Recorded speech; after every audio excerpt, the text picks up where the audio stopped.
সুপ্রিয় দর্শক, আসসালামু আলাইকুম ওয়া রাহমাতুল্লাহ। আপনাদের সবাইকে স্বাগত জানাচ্ছি এখনকার আলোচনায়। আপনাদের সঙ্গে আছি আমি মোহাম্মদ মুজাহিদুল ইসলাম। দর্শক, মধ্যপ্রাচ্যের পরিস্থিতি প্রতি মুহূর্তেই বদলে যাচ্ছে। ওপাশে ইরানের সামরিক বাহিনীর মুখপাত্র ব্রিগেডিয়ার জেনারেল শেখারসি তিনি তার বক্তব্যে বলেছেন, মধ্যপ্রাচ্যে গত 50 বছর ধরে আমেরিকা যা যা শক্তি সঞ্চয় করেছিল, অর্জন করেছিল, যে শক্তি তারা গড়ে তুলেছিল, ইরান তা গোটা কয়েক মাসে তা ধ্বংস করে দিয়েছে। এদিকে খুবই গুরুত্বপূর্ণ খবর হচ্ছে, জর্ডানের কিং ফয়সাল বিমান ঘাঁটিতে আমেরিকার F-15 জঙ্গি বিমানের হ্যাঙ্গারে হামলার পর পুরো বিমান ঘাঁটি খালি করা হয়েছে। এপাশে মুওয়াফাক সালাতি বিমান ঘাঁটি প্রায় অচল হয়ে পড়েছে, এক কথায় অকার্যকর হয়ে গেছে। সেখানে এই বিমান ঘাঁটি ব্যবহারের মতো আর উপযুক্ত অবস্থা নেই আমেরিকার কাছে।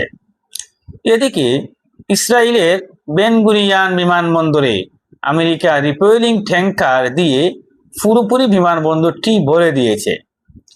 আর যদি আর একটি রিফুয়েলিং ট্যাঙ্কার বিমান আনা হয়, তাহলে ইসরায়েলের পক্ষ থেকে সেখানে প্রতিদিনকার নিয়মিত যে ফ্লাইট পরিচালনা করা হয় তা আর সম্ভব হবে না। বন্ধুরা, প্রশ্ন হচ্ছে, আমেরিকা কেন ইসরায়েলের মধ্যে এত বেশি রিফুয়েলিং ট্যাঙ্কার বিমান জড়ো করছে? তাহলে কি বড় কিছু হতে যাচ্ছে আমাদের এই মধ্যপ্রাচ্যে? আর যদি বড় কিছু হয়, তাহলে ইরান কিভাবে তার জবাব দিবে? ইরান কি করবে? ইরানের এই বড় কিছুর জন্য ইরানের প্রস্তুতি কেমন? আমরা দেখেছি, ইরান সরকার বলছে মার্কিন যে কোনো আগ্রাসন মোকাবেলার জন্য তারা সম্পূর্ণভাবে প্রস্তুত রয়েছে এবং ইরানের পক্ষ থেকে কোনো রকম ছাড় দেওয়া হবে না এই ক্ষেত্রে। বন্ধুরা, এই পাশে মার্কিন পররাষ্ট্রমন্ত্রী মার্কো রুবিও তিনি অনেকটা এক হাতে লাঠি আর এক হাতে কলা দেখিয়েছেন ইরানকে। তিনি বলেছেন তার বক্তব্যে, আমরা কূটনৈতিক উপায়ে সমস্যার সমাধান করতে সবচেয়ে বেশি পছন্দ করি, তবে হামলা অব্যাহত থাকবে, হামলাও চলবে। আবার ইরানের সাথে কূটনৈতিক আলাপও চালাতে চাইছে সারা। যখন ঘটনা এমন, তখন ঘটেছে আরেক বিপজ্জনক ঘটনা। পাকিস্তান সরকার ইয়েমেনের হুতি সমর্থিত সরকারকে হুঁশিয়ারি উচ্চারণ করে বলেছে, ইয়েমেনের হুতি সমর্থিত সরকার বা তাদের সামরিক বাহিনী যদি সৌদি আরবের সাথে বাণিজ্য করা যে কোনো জাহাজের উপর হামলা চালায়, তাহলে তারা পাল্টা ব্যবস্থা নেবে। বন্ধুরা, তাহলে কি পাকিস্তান সত্যি মধ্যপ্রাচ্যের এই সংকটে সরাসরি জড়িয়ে যাচ্ছে? পরিস্থিতি আসলে কি হবে? আর যদি জড়িয়ে যায়, পরিস্থিতি তখন কি হবে? ইরানের সাথে পাকিস্তানের যে সম্পর্ক, তাহলে কোথায় গিয়ে দাঁড়াবে? মধ্যপ্রাচ্যের নতুন সমীকরণ কি হবে? এবং মধ্যপ্রাচ্যকে কেন্দ্র করে যে পরিস্থিতি সৃষ্টি হতে যাচ্ছিল, সেগুলোর কি হবে? সুপ্রিয় দর্শক, এই বিষয়গুলো নিয়ে আমি বিস্তারিত আলোচনা করার চেষ্টা করব আপনাদের সাথে। আশা করি শেষ পর্যন্ত আপনারা আমার সাথে থাকবেন। আর এ সমস্ত বিষয়ে খুবই গুরুত্বপূর্ণ বিশ্লেষণ থাকবে। আশা করি আপনাদের খুবই ভালো লাগবে। আর ভিডিও ভালো লাগলে, যদি ভিডিও ভালো লাগে, তাহলে শেষ পর্যন্ত সাথে থাকবেন এবং লাইক করবেন, কমেন্ট করবেন, শেয়ার করবেন এবং আমাদের চ্যানেলটি সাবস্ক্রাইব করে আমাদের পাশেই থাকবেন। বন্ধুরা, যেখান থেকে শুরু করতে চাই সেটি হচ্ছে জর্ডানের কিং ফয়সাল বিমানবন্দর। এই বিমান ঘাঁটি মূলত সামরিক উদ্দেশ্যে ব্যবহার করা হয়। এই কিং ফয়সাল বিমান ঘাঁটিতে গত রাতে ইরান যে পরিমাণ হামলা চালিয়েছে, সেই হামলায় আমেরিকার একটি F-15 জঙ্গি বিমানের হ্যাঙ্গার পুরোপুরি ধ্বংস হয়ে গেছে। আমি দুপুরের যে ভিডিও করেছিলাম, দুপুরে ভিডিওতে বলেছিলাম যে একটি এফ এফ বিমান ধ্বংস হয়েছে, F-15 বিমান ধ্বংস হয়েছে। এখন দেখা যাচ্ছে পুরোপুরি হ্যাঙ্গারই ধ্বংস হচ্ছে।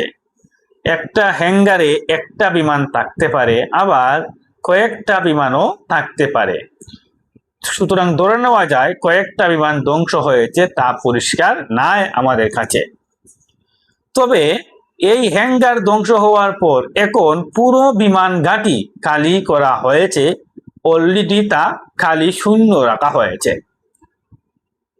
তার মানে শুধু একটা বিমান বা একটা হ্যাঙ্গার ধ্বংস হয়েছে ব্যাপারটা এমন না, ব্যাপারটা তা না। বড় রকমের ক্ষয়ক্ষতি নিশ্চয়ই হয়েছে, যার কারণে এই বিমান ঘাঁটিটা খালি করা হয়েছে এবং মার্কিন সেনাদের পক্ষ থেকে এরকম ক্ষোভ প্রকাশ করা হয়েছে। বন্ধুরা, জর্ডানের যে সমস্ত বিমান ঘাঁটিতে তাদেরকে রাখা হয়েছে সে সমস্ত বিমান ঘাঁটিগুলা স্ট্যান্ডার্ড না। মানে দেয়ালগুলো বিল্ডিং এর দেওয়ালগুলো ভালো কংক্রিট দিয়ে তৈরি না এবং ইরানি ক্ষেপণাস্ত্রের আঘাতে মোটেই টিকতে পারছে না সেই দেয়ালগুলো। এপাশে জর্ডানের মুয়াফাক সালাতি বিমান ঘাঁটি, সে বিমান ঘাঁটি কিন্তু ইরানের গত কয়েকদিনের দফায় দফায় হামলায় প্রায় অকার্যকর, অচল হয়ে পড়েছে। সেই বিমান ঘাঁটি ব্যবহারের আর কোনো খুব একটা সুযোগ সুবিধা নেই বললেই চলে। ইরান কিন্তু এই কথা বলে আসছিল যে আর 2-1 দিন যদি হামলা চালানো যায় ঠিকভাবে, তাহলে মধ্যপ্রাচ্যের সমস্ত বিমান ঘাঁটি, বিশেষ করে জর্ডানের সমস্ত বিমান ঘাঁটি একদম পুরোপুরি অচল হয়ে যাবে, পুরোপুরি মাটির সাথে মিশে যাবে। এপাশে কুয়েতে যে গত রাতের হামলার আরো একটা দূরপাল্লার রাডার সিস্টেম কুয়েতে ধ্বংস হয়েছে। ইরানের পক্ষ থেকে বলা হচ্ছে মধ্যপ্রাচ্যে আমেরিকার যে সমস্ত ঘাঁটি আছে সে সমস্ত ঘাঁটিতে গত কিছুদিনের হামলায়, বিশেষ করে এই লাস্ট 11 দিনের হামলায় একেবারে বেশিরভাগ radar system, early warning system, electronic jamming system, electronic warfare system, তারপর আরো অনেক কিছু সিস্টেম, আইসিটি, তথ্য প্রযুক্তি, যোগাযোগ প্রযুক্তি ধ্বংস করা হয়েছে। যার কারণে মধ্যপ্রাচ্য আমেরিকার যে চুক ছিল, এই রাডার হচ্ছে তাদের চুক, এই সমস্ত সিস্টেমগুলো তাদের সেই চুকগুলা, এগুলো দিয়েই তারা দেখতো কে ক্ষেপণাস্ত্র ছুটছে, কে কোথা থেকে ক্ষেপণাস্ত্র ছুটছে, কে বিমান উড়াচ্ছে, কে ড্রোন হামলা চালাচ্ছে, কোথায় কি তৎপরতা চালাচ্ছে, সব কিছু তারা এই রাডার দিয়েই তারা নজরদারি করত। এখন তাদের রাডার ধ্বংস হয়েছে, এর মানে তাদের চোখ অন্ধ হয়ে গেছে। বন্ধুরা, দেখা যাচ্ছে ইরানের হামলার কারণে এগুলো ধ্বংস হয়ে যাচ্ছে বেশিরভাগই, এবং প্রচুর পরিমাণে ধ্বংস হয়েছে, মাটির সাথে মিশে গেছে। যার কারণে ইরান এখন বলছে মধ্যপ্রাচ্যে আমেরিকার যে সব চোখ ছিল সেই সমস্ত চোখ অন্ধ হয়ে গেছে, ধ্বংস হয়ে গেছে। ইরানের ব্রিগেডিয়ার জেনারেল শেখারচি তিনি বলেছেন ইরানের হামলায় আমেরিকার যে সমস্ত ক্ষয়ক্ষতি হয়েছে তা হচ্ছে এক কথা হচ্ছে সবকিছু ধ্বংস করা হয়ে গেছে। গত 50 বছর ধরে আমেরিকা মধ্যপ্রাচ্যে যে সব সামরিক শক্তি সঞ্চয় করেছিল, অর্জন করেছিল, সেই সমস্ত সামরিক শক্তি গড়ে তুলেছিল, তার সমস্ত কিছু মোটামুটি ধ্বংস হয়ে গেছে। এখন ইরান যে লক্ষ্য নিয়ে কাজ করছে মূলত সেটা হচ্ছে মধ্যপ্রাচ্য থেকে মার্কিন সামরিক ঘাঁটি সবকিছু ধ্বংস করে দিয়ে মার্কিন সামরিক বাহিনীকে এখান থেকে বিতাড়িত করে দিবে। এটাই হলো ইরানের মূল টার্গেট। বন্ধুরা, ইরান এই টার্গেট নিয়ে বর্তমানে যুদ্ধ করছে বা যুদ্ধ চালিয়ে যাচ্ছে, যে আমেরিকার ঘাঁটিগুলোতে হামলা ব্যাপক হারে তা চালাচ্ছে। আমেরিকা এটা মোটামুটি এখন বুঝে গেছে। ইরান কিন্তু এই কয়েকদিনে, আমি কয়েকবার আপনাদেরকে বলেছি, ইরাক থেকে শুরু করে ওমান পর্যন্ত এই কয়েকটি উপসাগরীয় অঞ্চলে যে দেশগুলো আছে, যেমন ইরাক, কুয়েত, বাহরাইন, সৌদি আরব, সংযুক্ত আরব আমিরাত, ওমান আর ওপাশে জর্ডান, এই যে মুসলিম দেশগুলো, এগুলো থেকে আস্তে আস্তে আমেরিকাকে তাড়িয়ে দিচ্ছে, একটা একটা করে তাড়িয়ে একদম গুটিয়ে দিছে, জর্ডানকে একদম গুটিয়ে নিয়েছে। আর সবগুলো তাড়িয়ে একটা একটা তাড়িয়ে কি করছে, সবগুলো জর্ডানে নিছে। আর জর্ডানে নেওয়ার পরে জর্ডানে একটা একটা হামলা করে সবগুলো মাটির সাথে গুড়িয়ে দিয়েছে। এবার জর্ডান যখন গুড়িয়ে দিয়েছে তখন আমেরিকা কি করলো, আমেরিকা জর্ডান থেকে এবার ইসরায়েলে নিয়ে গেছে। এরপর যাবে কোথায়? ইসরায়েল যখন ধ্বংস হয়ে যাবে তখন আমেরিকা যাবে কোথায়? যুদ্ধের ভেতরে যদি এখনোই বা আগামী 1 মাসের ভেতরে বা কিছুদিনের ভেতরে যুদ্ধবিরতি না হয়, তাহলে ইরান একের পর এক হামলা চালাতেই থাকবে। কারণ এই অঞ্চল তো মার্কিন ঘাঁটিগুলো ইরানের মূল টার্গেট, মূল লক্ষ্যবস্তু। ইরানের মেইন টার্গেট হচ্ছে আমেরিকার ঘাঁটিগুলো ধ্বংস করা। বন্ধুরা, অতএব যখন ঘাঁটি সব শেষ হয়ে যাবে আমেরিকার, তখন মার্কিন সেনারা থাকবে কোথায়? মার্কিন বিমান রাখার জায়গা থাকবে না, হ্যাঙ্গার থাকবে না, তাহলে তারা থাকবে কোথায়? বিমানই রাখবে কোথায়? রিপেয়ারিং ট্যাঙ্কার বিমান রাখবে কোথায়? ড্রোন কোথায় রাখবে? অতএব এ সমস্ত ঘাঁটিতে যখন থাকতে পারবে না, ড্রোন রাখতে পারবে না, বিমান রাখতে পারবে না, তখন আমেরিকাকে চলে যেতেই হবে আমাদের এই মধ্যপ্রাচ্য থেকে। বন্ধুরা, ফাইনালি ইসরায়েলের ভেতরে কি অবস্থা নেবে? ইসরায়েল কয়টা বিমান রাখবে? ছোট্ট একটা দেশের মধ্যে ইসরায়েল কয়টা বিমান রাখবে? তার নিজেরও তো অনেক বিমান আছে, তার নিজের সামরিক সরঞ্জাম, সেনা, ট্যাঙ্ক, এসব কিছু আছে, সেগুলো কোথায় রাখবে? আর আমেরিকার বিমানগুলো কোথায় রাখবে? এর ভেতরে আমেরিকার যা আছে সেগুলো তারা ইসরায়েল তার এই ছোট্ট ভূখণ্ডের মধ্যে কোথায় রাখবে? অতএব আমেরিকার সামনে আসলেই ভয়ঙ্কর বড় রকমের বিপদ আছে। যদি এই যুদ্ধবিরতি না হয়, যদি যুদ্ধ অব্যাহত থাকে আরো 1টা মাস। কিন্তু এর ভেতরে মার্কিন পররাষ্ট্রমন্ত্রী বলেছেন, আমরা এই মুহূর্তে ইরানের সাথে সংকট সমাধানের ব্যাপারে কূটনীতিকেই সব থেকে বেশি পছন্দ করি, সব থেকে বেশি ভালোবাসি। আমরা এটাই প্রেফার করি যে ইরানের সাথে আমরা আবার টেবিলে আসবো, বসবো, আলোচনা করব, কূটনীতির মাধ্যমে এই সমস্যার, এই সংকটের সমাধান করব। তিনি আরো বলেছেন যে আমরা একটাই চাই, কূটনৈতিক উদ্যোগের মাধ্যমে সমস্যার সমাধান হোক, যুদ্ধের মাধ্যমে নয়। তবে ইরানের উপর হামলা বন্ধ হবে না। হলা কিন্তু আমি হলাও হাইমু বা হামলাও করবো। এইগুলো হলো খ্রিস্টান ইহুদিদের কথা, এগুলো কোনো মুসলমানের কথা না। মুসলমান মুখে যা বলে তা খাজও ফুলে দেখায়। আর খ্রিস্টান বা বিধর্মী তারা কিন্তু কথা এক, অন্তরে আর একটা কথা হয়, যেমন ইসরায়েল এবং আমেরিকা। তো ইরানের উপর তারা হামলা বন্ধ করবে না, তো তোমরা হামলাও করবে, আবার ইরানেরকে ভালোবাসাও দেখাইবে, আর আবার ইরানের কাছ থেকে কূটনৈতিক তৎপরতা মাধ্যমে সমস্যার সমাধানও চাইবে। এটা হয় নাকি? এটা কি পাগলামি নাকি? ইরান কি তাদের এই ভালোবাসা মায়া করবে, তাদের প্রেমে পড়বে? আমার তো মনে হয় না। আপনাদের কাছে কি মনে হয়? ইরান সম্ভবত এদিকে যাবে না। আমেরিকা যখন আগে যুদ্ধ করেছে, আলোচনার ভেতরেই 2বার যুদ্ধ শুরু করেছে। 28শে ফেব্রুয়ারি কথা বলছি, লাস্ট যখন 28শে ফেব্রুয়ারি কথা বলছি, 2 পক্ষের ভেতরে চুক্তি হলো, ইসলামাবাদ সমঝোতা সই হলো, এরপর আবার নতুন করে যুদ্ধ শুরু করলো। সেই আমেরিকা ইরানের বিরুদ্ধে যুদ্ধ করেছিল। যখন যে লাস্ট যে 2-3বার যুদ্ধ করেছে, 3বারে কিন্তু তারা আলোচনায় ছিল, আলোচনা থাকা সত্ত্বেও তারা আবার হামলা করেছে। তাহলে এটা কি তামসা, দুল তামসা লাগাইছে? এদের সাথে আলোচনার দরকারটা কি? ওদের কখনো আলোচনায় সফলতা আসবে না, কূটনৈতিক সফলতা আসবে না। ওদের সাথে হামলা করি, পাল্টা হামলা করি, যুদ্ধের মাধ্যমে একটা সমাধান হবে। আর আমার মনে হয় ইরান এই পথে আগাবে, তাদের ফাঁদে পা দেবে না। বন্ধুরা, এই জায়গা থেকে ইরান এখন পরিষ্কার করে বলছে, আমরা যতবার আমেরিকার সাথে আলোচনায় গেছি, যতবার চুক্তি করেছি, যতবার সমঝোতা করেছি, ততবার আমরা ভেঙেছি, আমরা আমরা হাড্ডি ভেঙেছে, আমরা চুক্তি ভেঙেছে।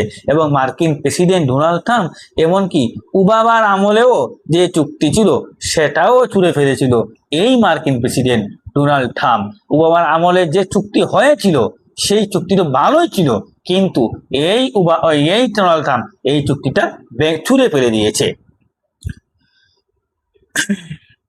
ফলে ডোনাল্ড ট্রাম্পকে ইরান আর কখনো বিশ্বাস করবে না। ইরান কখনো আমেরিকার এই প্রেসিডেন্টকে আর বিশ্বাস করবে না, বিশ্বাস করছে না। যখন বিশ্বাসই করছে না, তখন ইরানকে এই যুদ্ধ চালিয়ে যেতেই হবে। যদি ইরান এই যুদ্ধে চালিয়ে যায়, তাহলে আমেরিকার সামনে আসলে বড় বিপদ অপেক্ষা করছে।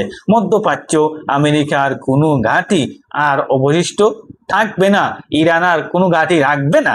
ব্রিগেডিয়ার জেনারেল শেখারচি আজকে সংবাদ সম্মেলনে আরো একটি কথা বলেছেন, ইরান একদিনের জন্য যুদ্ধের ভেতরে বা যুদ্ধ বিরতির সময় ড্রোন উৎপাদন এবং ক্ষেপণাস্ত্র উৎপাদন বন্ধ করেনি।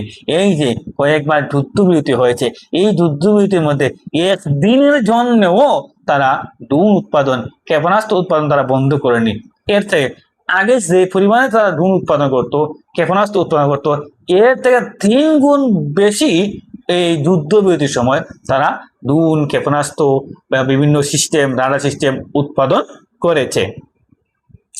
আর আজকে একটা ভিডিও দেখলাম, ইরান দেখাচ্ছে তাদের হাতে আরস 2, যেটা সবচেয়ে ডেঞ্জারাস কামিকাজি ড্রোন বলা হচ্ছে। এটা 2000 কিলোমিটার তার পাল্লা এবং 150 কেজি বোমা বহন করতে পারে। এই আরাস ড্রোনের সংখ্যা দেখালো কত শত, তার কোনো লেখাজোখা নেই, তার কোনো হিসাব নেই। এত বেশি পরিমাণ দেখাচ্ছে, যেগুলো দিয়ে পুরো ইসরায়েলকে, পুরো আমেরিকার ঘাঁটিগুলোকে ধ্বংস করা তাদের পক্ষে সম্ভব। এবং ইরানের প্রেসিডেন্ট গত কয়েকদিন আগে বলেছেন, এখন যে যুদ্ধ চলছে, এভাবে যদি যুদ্ধ চলে তাহলে আগামী 10 বছরও ইরান যুদ্ধ চালিয়ে যেতে পারবে, তাতে অস্ত্রের কোনো ঘাটতি থাকবে না। এবার বুঝে যে ইরানের কাছে কি পরিমাণে অস্ত্র এখনো মজুদ আছে। বন্ধুরা, শুধু তাই না, মজার ব্যাপার হচ্ছে ইরান হামলাগুলো চালাচ্ছে এবং আমেরিকা তা ঠেকাতে পারছে না। আমেরিকার সেনারা বলছে, ইরান যখন ক্ষেপণাস্ত্র ছুড়ে তখন আমরা দেখতে পাই একটা টার্গেটে এসে হামলা করবে এবং আমরা সেই টার্গেট ঠেকানোর জন্য প্রস্তুতি নিচ্ছি। তখন এই ক্ষেপণাস্ত্র উড়ে আসার পথেই কয়েকবার দিক পরিবর্তন করে, লক্ষ্যবস্তু পরিবর্তন করে। আমরা তখন বিভ্রান্ত হয়ে পড়ি, কোনো লক্ষ্যবস্তুতে ইরানি এই ক্ষেপণাস্ত্র হামলা চালাবে আর আমরা কোন দিকে মারবো ইন্টারসেপ্টর আমরা বুঝতেই পারি না। আমরা ক্ষেপণাস্ত্র মারবো কোন দিকে, ওই ক্ষেপণাস্ত্রকে ধ্বংস করার জন্য আমরা ক্ষেপণাস্ত্র কোন দিকে মারবো সে দিকটি আমরা বুঝতে পারি না।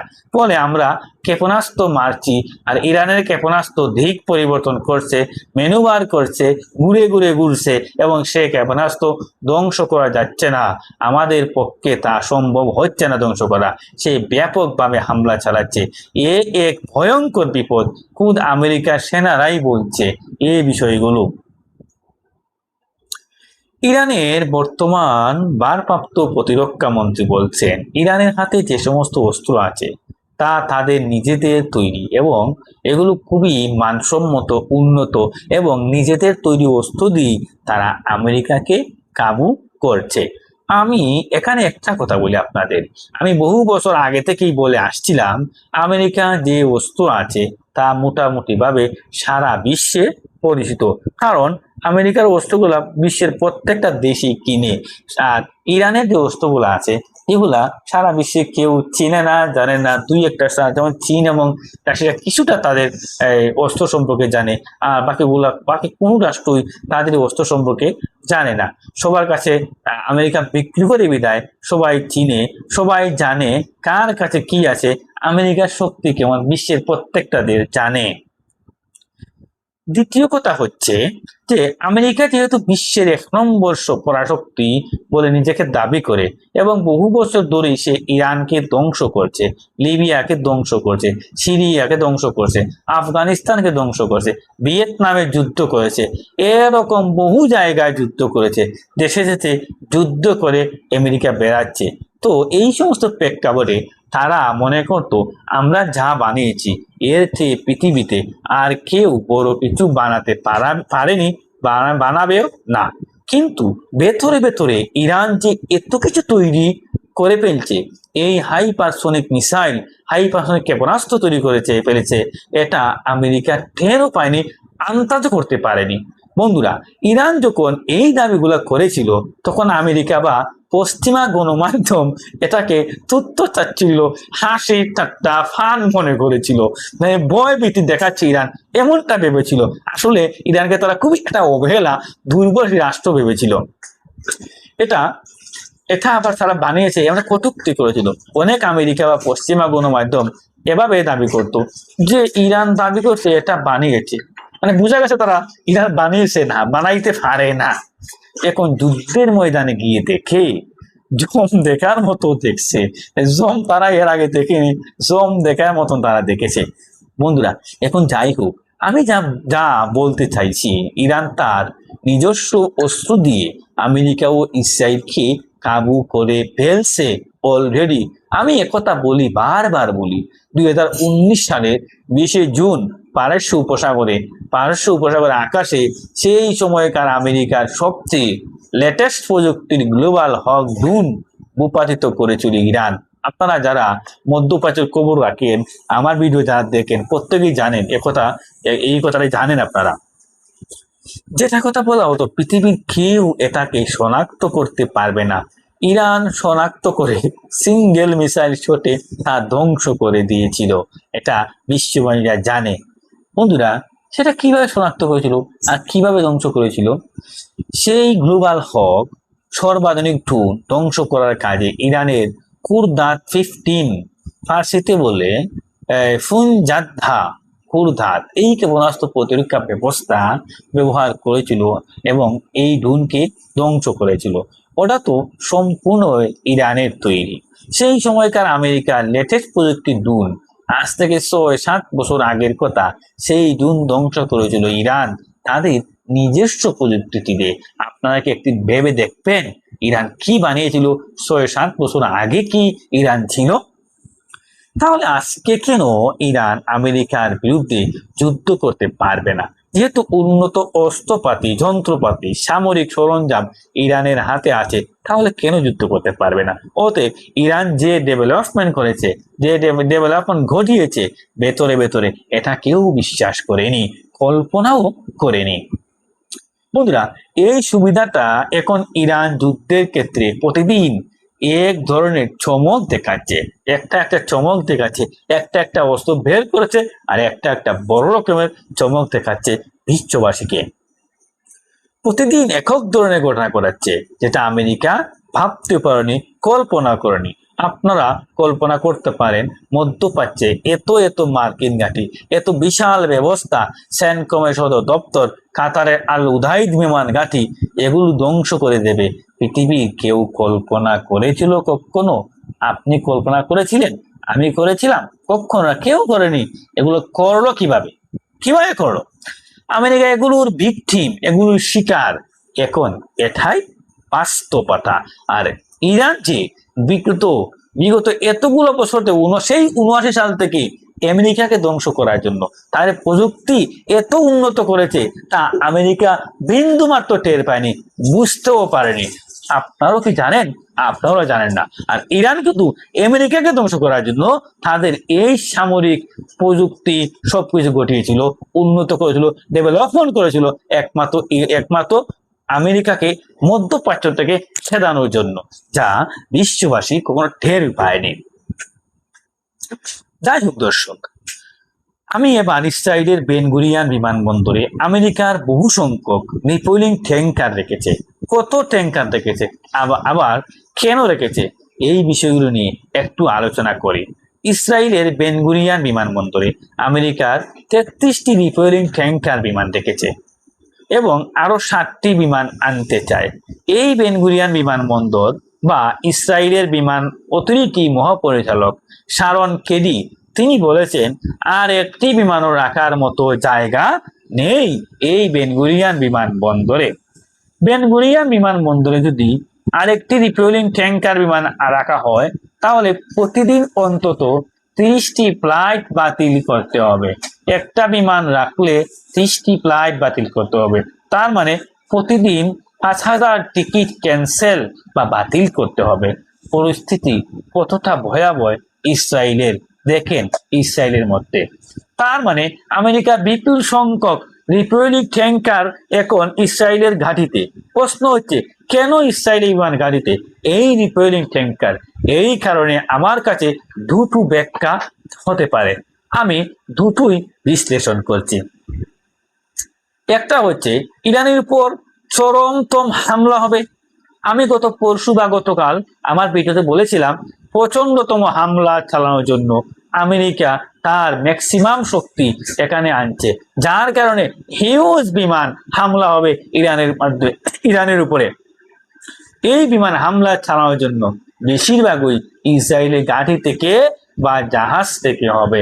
তো তখন বিমানের ফুয়েল দরকার হবে এবং একের পর এক হামলা চলতেই থাকবে। বিমানের জ্বালানি শেষ হবে, আকাশ থেকে নামবে, আবার শুরু করবে। ব্যাপারটা যদি তাই হয় তাহলে অনেক রিফুয়েলিং ট্যাঙ্কার দরকার আমেরিকার জন্য। এই জন্য আমেরিকা, ইউরোপ, আমেরিকা যেখানে সেখানে তার যুদ্ধ বিমান আছে সব হয়তো এদিকে এনে জড়ো করছে এবং এই রিফুয়েলিং ট্যাঙ্কার এখানে এনেছে বড় রকমের ইরানের বিরুদ্ধে হামলা পরিচালনা করার জন্য। এটা একটা কারণ হতে পারে। আর আরেকটা কারণ হতে পারে, মধ্যপ্রাচ্যের সব ঘাঁটি তো মোটামুটি ভাবে ধ্বংস হয়েছে। আমি আগেই বলেছি কুয়েত, বাহরাইন, সংযুক্ত আরব আমিরাত সৌদি আরবে খুব একটা রাখতে চাচ্ছে না। ওমানে, সংযুক্ত আরব আমিরাতে, কাতারে, সব জায়গায়, ইরাকে এখন কোনো জায়গায় কিন্তু আর নিরাপদ নয় বিমানের জন্য। সেই ক্ষেত্রে এই সমস্ত ঘাঁটিতে যে সমস্ত বিমান ছিল সব বিমান রিফুয়েলিং ট্যাঙ্কার এখন এই সব নিয়ে সবকিছু নিয়ে এসেছে ইসরায়েলের বেন গুরিয়ন বিমানবন্দরে জড়ো করেছে, এমনও হতে পারে। এটাও একটা কারণ হতে পারে। দুটোই, অর্থাৎ ঘাঁটি, মধ্যপ্রাচ্যের ঘাঁটিগুলো ধ্বংস হয়ে যাওয়ার কারণে রিফুয়েলিং ট্যাঙ্কার ওখানে নিয়ে রেখেছে ইসরায়েল, অথবা ইরানের উপর ভয়াবহ হামলা চালাবে তার জন্য দুনিয়ায় সব রিফুয়েলিং ট্যাঙ্কার এখানে জড়ো করেছে। হয়তো 2-4 দিনের ভিতরেই যে কোনো সময় বড় রকমের হামলা শুরু করবে ইরানের বিরুদ্ধে আমেরিকা। দুটোর যে কোনো একটা হতে পারে অথবা দুটোই হতে পারে। এদিকে মার্কিন প্রেসিডেন্ট ডোনাল্ড ট্রাম্প কিন্তু বলেছেন, হরমুজ প্রণালীতে যদি ইরান একটা জাহাজের উপর হামলা চালায় তাহলে আমরা একটা সেতু এবং একটা রেল লাইনের উপর হামলা চালাবো। তার মানে দাঁড়াচ্ছে আমেরিকার পক্ষ থেকে এমন না যে ঠিক আছে ভাই সমস্ত কিছু বাদ দিলাও, আমরা মীমাংসায় আসি, আমাদের যে চুক্তি হয়েছিল সেই চুক্তি আমরা আবার শুরু করি, এমনটাও না, এমনটা বলা যাবে না। তারা দুটোই, অর্থাৎ ওই তলারটাও খাচ্ছে আবার গাছেরটাও খাচ্ছে, গাছও খাচ্ছে আবার গাছের বাকলও খাচ্ছে। তারা বলছে হামলাও চলবে আবার কূটনীতিও চালাবো। তো এটা কি চলবে নাকি? আর ইরানে কি মানবে নাকি? ইরান কি এতটা পাগল যে তাদের কথা মতো ইরান তাদের ফাতে ফা দিবে? ইরান একথা বলছে, ইরান তো এতটা দুর্বল অবস্থা এখনো যায়নি রে ভাই, তারা জ্ঞান বুদ্ধিহীন হয়ে পড়েনি রে ভাই। আমেরিকার এই হুমকি ধামকি, এই কূটনীতি, এই দুটো একসাথে চালাতে দেবে? ইরান এমনটা মনে হয় করতে দেবে না, আমার কাছে মনে হয় না। সেক্ষেত্রে হয় আমেরিকাকে কূটনৈতিক পথ বেছে নিতে হবে অথবা যুদ্ধের পথ বেছে নিতে হবে। এটাই আমেরিকাকে বেছে নিতে হবে। ইরান কিন্তু এখন বলছে কূটনীতি না, এখন আমরা যুদ্ধের ভেতর দিয়েই ফায়সালা করব। ইরান এখন কূটনীতিকে চায় না, এখন ইরান চায় তারা যুদ্ধের মাধ্যমে এটাকে ফায়সালা করার জন্য। ইরান যদি যুদ্ধের ভেতর দিয়ে ফায়সালা করতে চায় তাহলে আমেরিকাকে হয় যুদ্ধের ভেতর দিয়ে ফায়সালা করতে হবে, আর না হয় কূটনীতির মাধ্যমেই ফায়সালা করতে হবে। বন্ধুরা, কূটনীতির কথা যদি বলতে হয় তাহলে একদম সমস্ত কিছু বাদ দিয়ে ভালোভাবে কূটনীতির কথা বলতে হবে, তা না হলে ইরান যাবেও না, ইরান টেবিলে বসবেও না, এবং ইরান আদৌ কি কূটনীতির পথে যাবে কিনা সেটা নিয়েই বিশ্ববাসীর সন্দেহ রয়েছে। সুপ্রিয় দর্শক, পরিস্থিতি যখন এমন, অর্থাৎ ইসরায়েল, আমেরিকা এবং ইরানের ভেতরে এখন প্রচন্ড প্রচন্ড রকমের উত্তেজনা বিরাজমান করেছে, ইসরায়েলও কিন্তু যে কোনো মুহূর্তে এই যুদ্ধে জড়িয়ে পড়তে পারে। সেই জায়গায় পাকিস্তান নতুন ঘটনা ঘটিয়ে ফেলছে। পাকিস্তান আজকে একটা বিবৃতি দিয়ে দুই তিনটা কথা বলছে। একটা হচ্ছে উদ্বেগ প্রকাশ, একটা নিন্দা জানানো এবং একটা হুমকি দিয়েছে।